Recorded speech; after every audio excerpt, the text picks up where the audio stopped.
Before we examine the fluency requirements for each grade level, let's review the definition for fluency. Fluent means flexible and accurate. When I think of fluency, I think about someone learning a foreign language. If they're fluent, they flow. They don't halt or stumble. Fluency is not simply memorization. Now, some of you might know Juan Pablo from the last season of ABC's The Bachelor.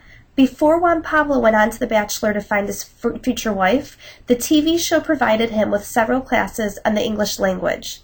However, Juan Pablo simply memorized several phrases and then repeatedly used the same phrases over and over again. Just like in math, memorization does not equal fluency. For example, Juan Pablo memorized the phrase, "It's okay," and repeatedly used it in several situations. The girls on the show quickly realized that Juan Pablo was not fluent in the English language.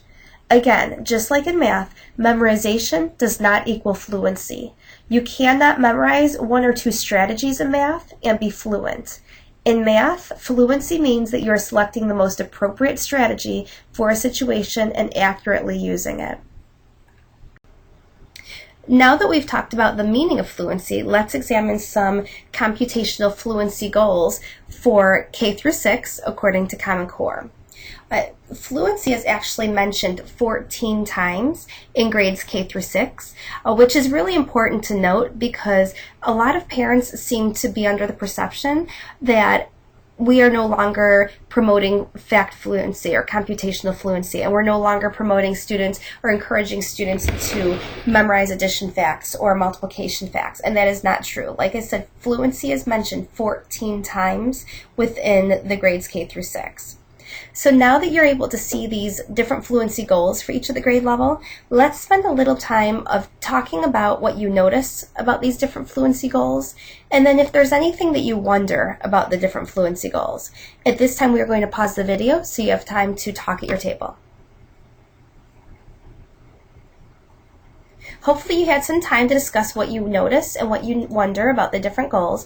Now I'm going to go ahead and talk about a couple things that I noticed about the goals. So right off the bat, I found that there are several different goals related to addition and subtraction. And these goals are focusing on using efficient strategies to add and subtract. That just means that we've exposed the kids to different strategies or multiple strategies, and then the students are able to self-select the most appropriate strategy depending on the situation or depending on the problem. There are two things I noticed that I've shaded in blue, and these are two goals where students actually have to know facts from memory, or in other words, memorize.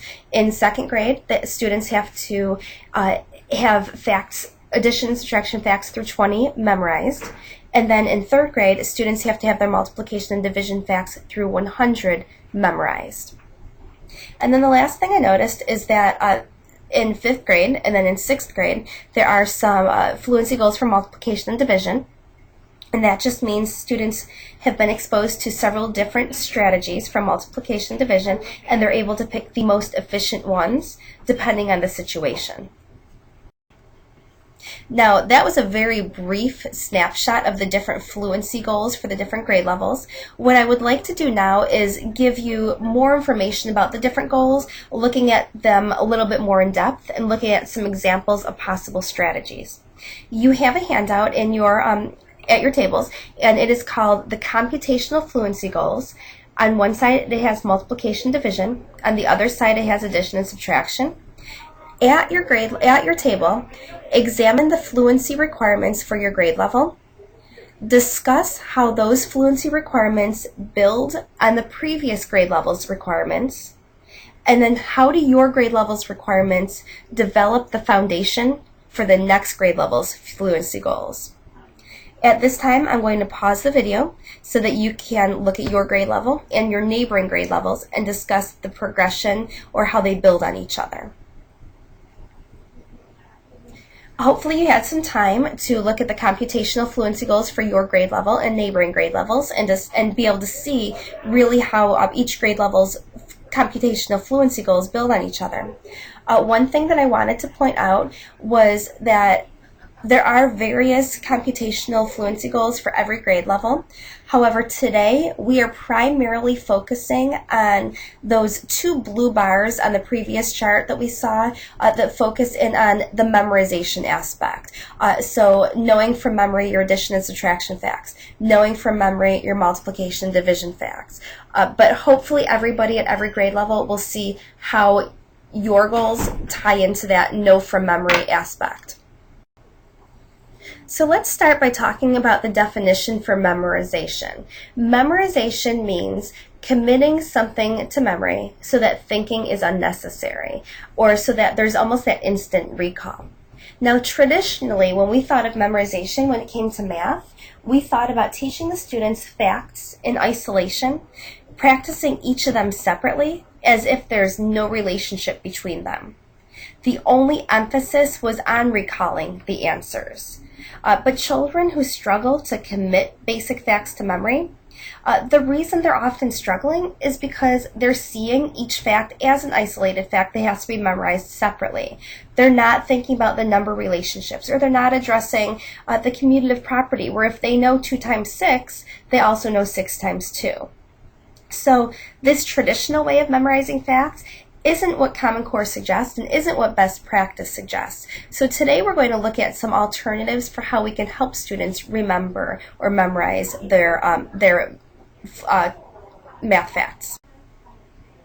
So as we discussed, when students were traditionally learning how to memorize facts, they were learning each fact in isolation. They were not seeing any number relationships. That means that students had to memorize 122 different facts for just addition alone.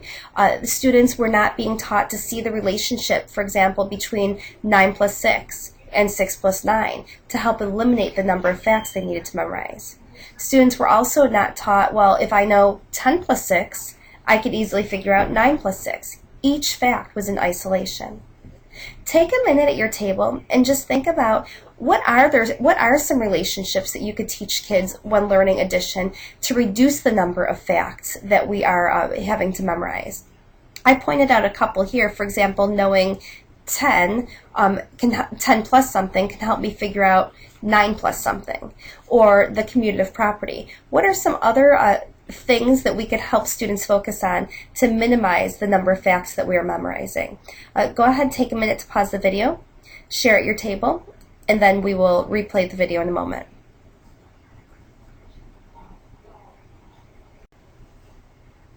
As you were thinking about the different ways that you could help students reduce the number of isolated facts they would have to learn, hopefully you were thinking about, well, how can they use the easy facts or the facts that they traditionally or typically know to learn those harder facts? Or how could they think about those relationships between numbers to learn those harder facts? Let me show you a couple things that I thought of as strategies that we could teach kids to reduce the number of isolated facts that they are using. One of the things I was thinking about was students really are good at those doubles. They always seem to know 2 plus 2, 3 plus 3, 4 plus 4. So we can use that to help students use the strategies doubles plus 1 or doubles minus 1. That just means, well, if I know 4 plus 4, well then all I have to do for 4 plus 5 is just add 1 more. Or if I know 5 plus 5, if I was having to solve the fact 5 plus 4, well then I could just take away 1. Another thing, look at all of this. All of these facts right here could be solved just with this one strategy of making a 10. That just means that, for example, if I have a 10 frame, or 2 10 frames, let's say I was representing 8 on one 10 frame, and I was representing 5 on another 10 frame to do the problem 8 plus 5. Well, I could make that 8 10. I could break apart my 5 and move a couple over to make 8 that 10, and then just add the 3 leftovers from that 5. So then 8 plus 5 all of a sudden becomes 10 plus 3. It makes it a lot more manageable because kids typically have those 10 facts. That also means that if I'm adding, let's say, for example, 9 plus 7, well, I know what 10 plus 7 is, so 9 plus 7 would just be 1 less than that. So thinking about what we know about 10 and using that to make facts easier to memorize. That if you get those 2 strategies, and just those 2 strategies of doubles and making 10 down, you only have 24 facts left. And those are the easy facts, like the plus ones, the plus twos. But look at this. I thought this was neat too. Really, if you teach the commutative property and teach students that you can change the add-ins, the order of the add-ins, but without changing the total or the sum, you really only have 12 facts to memorize. And again, some of these are pretty easy facts. So this huge daunting task becomes a lot easier when we start to look at, well, what do we know and what are those number relationships that can help us? Now let's take a look at our multiplication facts. Traditionally, students were taught the facts in isolation through just repeated drill. There are 100 isolated facts when you're taught this way. Students are not, of course, shown that relationship between different products. For example, 4 times 3 is the same as 3 times 4. In fact, when I was learning my multiplication facts, I didn't make that connection with that commutative property. Some students did, but because nobody ever told me explicitly that you could flip the factors and still get the same product, I never noticed it. So I just studied each of the 100 facts in isolation. Instead of focusing on this traditional way to memorize facts, we again need to focus on how can we use those easy to learn facts to figure out other facts, and then how could we use the relationship between the numbers to figure out other facts, and this will reduce that number of facts that students then have to memorize. Before we move on to the next slide, let's take a minute to talk at your tables about what are some things that we could tell students to look for to make memorizing facts easier. What are some of those known facts or those easy facts to remember that we can use to solve other facts, or what are those number relationships? We'll pause the video at this time, and then we will continue on in a minute or two. Hopefully you had a chance to talk about those easy facts that are easy to remember and how you can use those to help students learn other facts, and then also how you use number relationships to learn different facts. When I was thinking about what facts or what relationships I would use to help students make connections between facts and more easily remember their facts, these were the things that I thought about. I started by thinking about, okay, well, what are those easy to remember facts? And that's typically when you're multiplying by 1, you're multiplying by 2, you're multiplying by 5, and then you're multiplying by 10.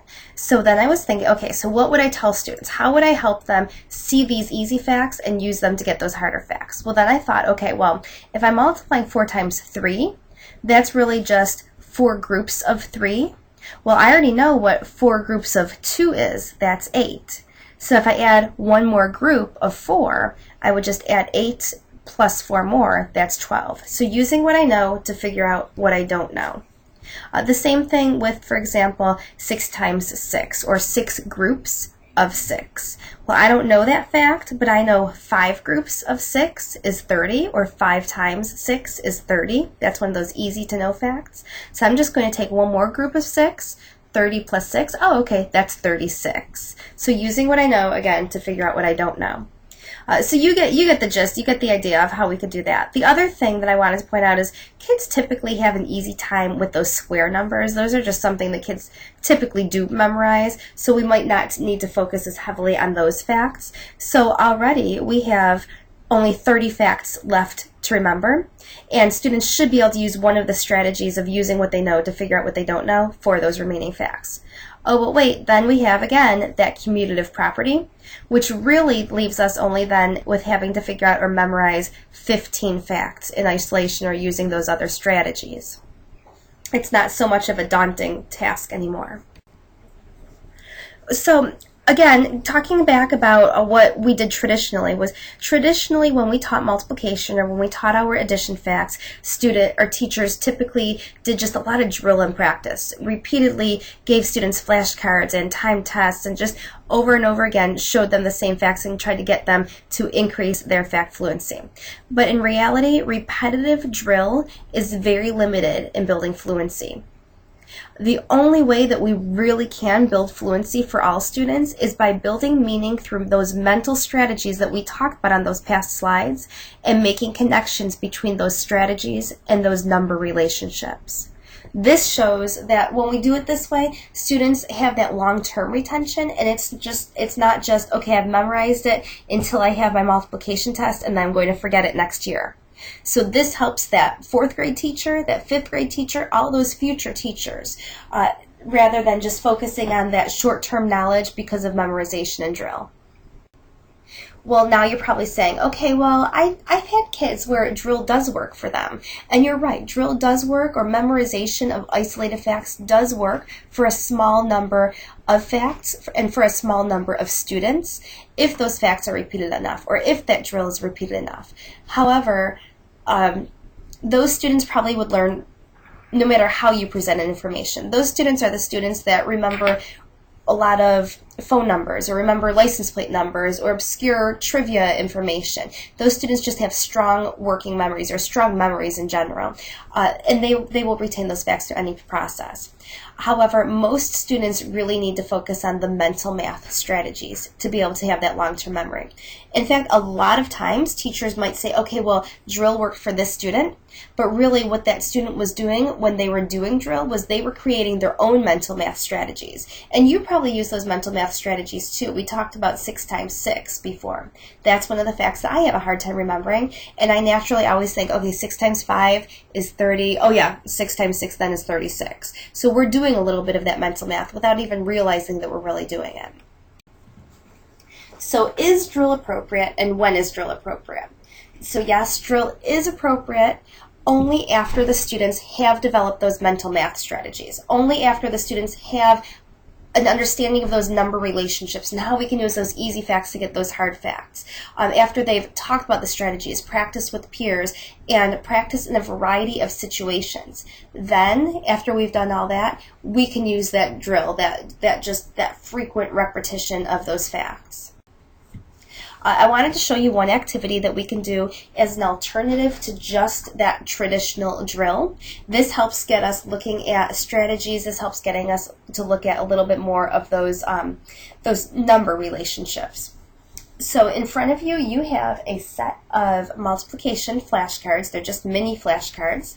You and your table are going to look at the equations on the flashcards, and then instead of solving the problem immediately, you're going to say, okay, what strategy or what known fact or what number relationship could I use to help me with this fact, to help me solve this problem? So I might say, okay, well, this one says 8 times 3. Oh, okay, I can use 8 times 2 and then add one more set of 8. And then after you've talked about what strategy you could use, then you can solve the fact using that strategy, or solve the equation using that strategy. Take about 5 to 10 minutes to complete this activity, and we will pause the video here. As we think about how teachers traditionally taught fact fluency and the memorization of facts, we a lot of times think about timed tests. And even today, some teachers are saying, you know, I'm doing my timed tests every day and the kids just aren't getting it. They're not getting their facts. Well, the reason for that is because timed tests are the assessments. They are not the teaching tools. There has to be teaching going on before we can give any sort of assessment to determine mastery, of course.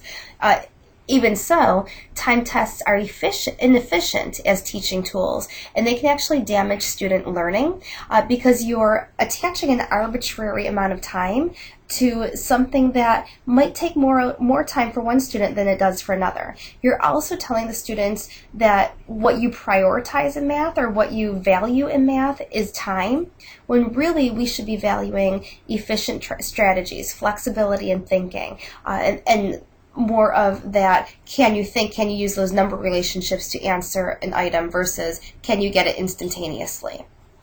Asking students to solve problems within an arbitrary amount of time is limiting their confidence and affecting their confidence and putting that value on speed rather than accuracy.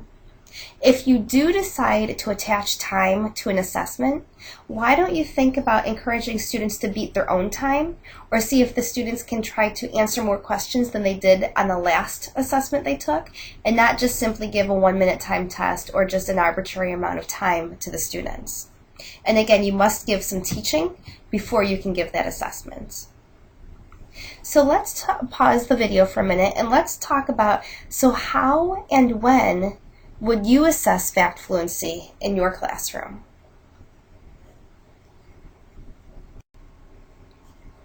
Now that we've talked a lot about developing number relationships, developing mental math strategies, that opportunity for drill, and then those fluency assessments, let's talk about what this actually looks like within the day-to-day classroom. Research says that the first thing that you need to do, and the majority of your time spent, needs to be on number relationships and concepts. That means in order to get fact fluency, in order to develop these mental math strategies, students need to learn place value, they need to understand the properties, number concepts, they need to also understand visual models for solving problems. And that's about 40 to 50% of the time that you're going to be doing any type of computation or any type of like the operations of in algebraic thinking standards. Once you have this down, about 30 to 40% of your time is developing those strategies, those double strategies, near doubles, making tens, and helping students understand how they can use number relationships to solve problems more easily. And then also how to help students use those alternative algorithms to solve problems fluently. And then the 15 to 20% of your time will be on drill, and that's only, again, after you've taught those number relationships, taught those mental math strategies. And then lastly, the smallest percent of your time, less than 3% of your time, should be that fluency assessment. And again, that should only happen after you've done explicit teaching of those different strategies.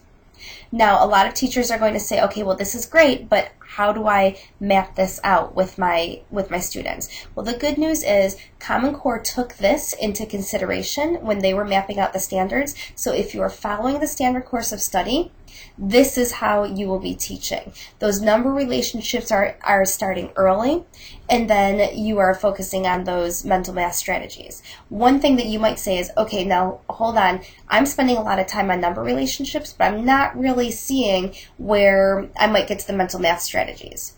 Now, this instructional time is actually mapped out across grade levels. So if you're in kindergarten, for example, if you're a kindergarten teacher, you might only focus on that, those number relationships and concepts. And then first grade would pick up where you lead off.